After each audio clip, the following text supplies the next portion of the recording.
Okay, welcome guys. So, today we are going to discuss some of the important idioms that you can use in your speaking, specifically IELTS speaking, right? So, firstly, I want to tell you few of the things that are very important before using these idioms in your IELTS. The first and foremost thing is that don't use all these idioms and phrases in your writing task too, as these idioms are quite informal. So it is important not to use these idioms in your writing task too. So please in idioms को अपने आइल्स writing task 2 में मत use कीजिएगा, क्योंकि ये बहुत ज़्यादा informal होते हैं। तो ये जो है आप सिर्फ अपनी स्पीकिंग में ही यूज़ करें तो बहुत बेटर रहेगा। And more over these idioms are based on travelling and जो जैसे आपको क्यू कार्ड्स आते हैं related to travelling, okay, related to visiting any particular site, तो उन जगहों के लिए, उन चीज़ों के लिए आप इनको यूज़ कर सकते हैं, इन इडियम्स को। तो लेट्स स्टार्ट।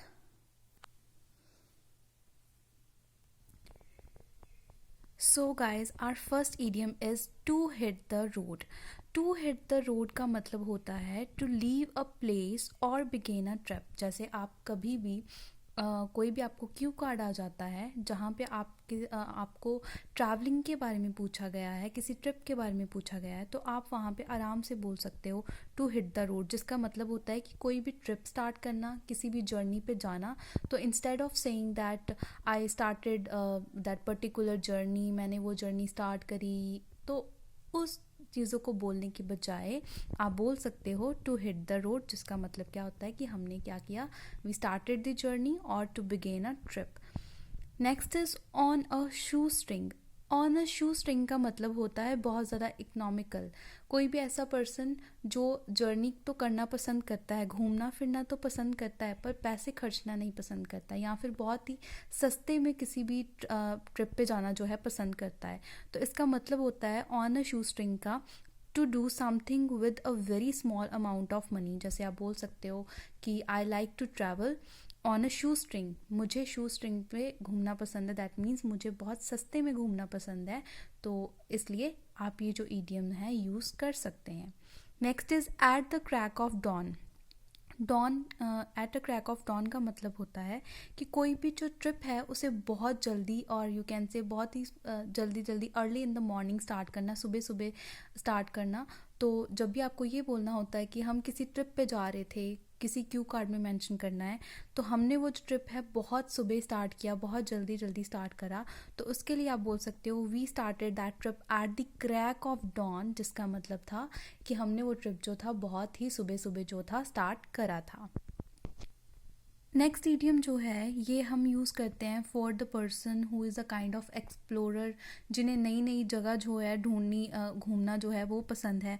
तो उसके लिए हम यूज़ करते हैं off the beaten track. Off the beaten track का मतलब होता है place where few people go, ऐसी जगह जहाँ पे बहुत कम लोग जाते हैं, या फिर रिमोट एरियाज जो होते हैं, बहुत दूर जगह जो होती है, उनके लिए हम यूज़ करते हैं ऑफ द बीटन ट्रैक। तो आप लोग बोल सकते हो that as I am a traveller. Traveller का मतलब होता है जो बंदे को बहुत घूमना पसंद होता है। As I am a traveller I like to go to off the beaten track. मैं ऐसी जगहों पे जाना पसंद करता हूँ जो क्या होती हैं, जहाँ आम लोग जो हैं वो नहीं जाते, या फिर जो बहुत दूर होती हैं, क्योंकि मुझे क्या है, एक्सप्लोर करना जो है वो बहुत ज़्यादा पसंद है। तो ऐसे आप क्यू कार्ड्स में, अपने इंट्रोडक्टरी क्वेश्चंस में, फॉलोअप क्वेश्चंस में, कहीं भी आप इसे यूज़ कर सकते हो, ये बताने के लिए कि आपको घूमना जो है बहुत पसंद है और नई नई जगह जो है देखना बहुत पसंद है। Next idiom is back seat driver. Back seat driver का मतलब होता है person who gives unwanted advices during journey. कोई भी आपका ऐसा दोस्त हो सकता है, कोई भी पर्सन हो सकता है जो ट्रैवलिंग के टाइम पे, जहाँ जर्नी के टाइम पे क्या करता है, आपको बहुत ज़्यादा एडवाइसेस देता है जो कि आप चाहते भी नहीं हो। तो ऐसे मोस्टली बहुत सारे फ्रेंड्स होते हैं। तो अपने क्यू कार्ड को इम्प्रेसिव बनाने के लिए आप बोल सकते हो Sumit is a back seat driver as he always give unwanted advices during the journey, क्योंकि वो क्या करता है जर्नी के टाइम पे वो क्या करता है अनवांटेड एडवाइसेस देता है। तो ऐसे जो क्यू इडियम्स हैं ये आप अपने क्यू कार्ड्स में भी यूज़ कर सकते हो बहुत ही आराम से। नेक्स्ट इज़ इन अ रट। इन अ रट का मतलब होता है to feel bored from same routine. जैसे आपका कोई पर्टिकुलर रूटीन है कि रोज़ ही आपको स्कूल जाना है, रोज़ ही आपको कॉलेज जाना है, तो आप जब उस चीज़ से बोर हो जाते हो तो आप उसके लिए यूज़ कर सकते हो इन अ रट, ठीक है। As I was feeling a rut, as I was feeling in a rut so I decided to go to a adventure. तो मैंने क्या डिसाइड करा, किसी एडवेंचर पे जाने का डिसाइड करा, क्योंकि मुझे क्या लग रहा था बहुत बोरिंग फील हो रहा था और आई वॉज फीलिंग इन अ रट। तो इसका मतलब होता है to feel bored from same routine, बार बार उसी चीज़ करने से क्या हो जाना, बोर हो जाना, उसके लिए हम यूज़ करते हैं इन अ रट। Next is just around the corner. Just around the corner का मतलब होता है कोई भी ऐसी जगह जो बहुत ज़्यादा दूर ना हो। सो इसका मतलब है नॉट फार अवे और गोइंग टू हैपन सून। या तो आप इसे किसी जगह पे के लिए यूज़ कर सकते हो, या फिर आप इसे यूज़ कर सकते हो कोई ऐसा इंसिडेंट या फिर कोई ऐसा ओकेजन जो बहुत ही जल्दी होने वाला है, तो उसके लिए आप बोल सकते हो जस्ट अराउंड द कॉर्नर। तो जैसे आपने बोलना हो कोई सुपरमार्केट है वो बिल्कुल पास है, तो यू कैन से the supermarket is just around the corner. जो सुपरमार्केट है वो बहुत ही पास है। तो कोई भी जगह जो बहुत ज़्यादा पास है उसके लिए हम क्या यूज़ करेंगे, just around the corner. Next is miss the boat. Miss the boat का मतलब होता है to loss an opportunity by being slow. कोई भी ऐसी खास अपॉर्चुनिटी आपके पास हो, कोई भी ऐसा खास मौका आपके पास हो जिसे आप मिस कर दो क्योंकि आप बहुत ज़्यादा स्लो हो, because you are sluggish, because you are lazy. So इस रीज़न की वजह से जब आप अपना कोई बहुत ही खास चीज़ जो है अपॉर्चुनिटी मिस कर देते हो तो वी कहते हैं, हम लोग कह देते हैं मिस द बोट। तो इसे आप नेगेटिव सेंस में भी यूज़ कर सकते हो, जैसे you can say as I am a traveller और as I like travelling so I never miss the boat. So मैं कभी भी कोई भी जो बोट है उसे मिस नहीं करता टू गो अराउंड और टू सी न्यू प्लेसेस। तो इस तरीके से आप जो है इसे यूज़ कर सकते हो। I never miss the boat when ever it comes to travelling. मैं कभी भी बोट मिस नहीं करता जब जब कभी भी बात आती है ट्रैवलिंग की। Next is paddle one's own canoe. Paddle one's own canoe का मतलब होता है कि बहुत ज़्यादा इंडिपेंडेंट हो जाना या फिर सेल्फ सफिशिएंट हो जाना। जैसे अब आप एक पर्टिकुलर एज में पहुंच जाते हो, जब आप अपने 18-19 में होते हो तो आप इंडिपेंडेंट हो जाते हो, जब आप जॉब करना स्टार्ट कर देते हो। तो जब आप ऐसी किसी स्टेज में होते हो तो you can say paddle one's own canoe to be independent and self sufficient, ठीक है। सो इसके लिए आप सेंटेंस कैसे बना सकते हैं, you can say as I am in my 18 so I like to paddling my own canoe, ठीक है। मुझे अपना ओन कैन्यो जो है पैडल करना पसंद है, ठीक है।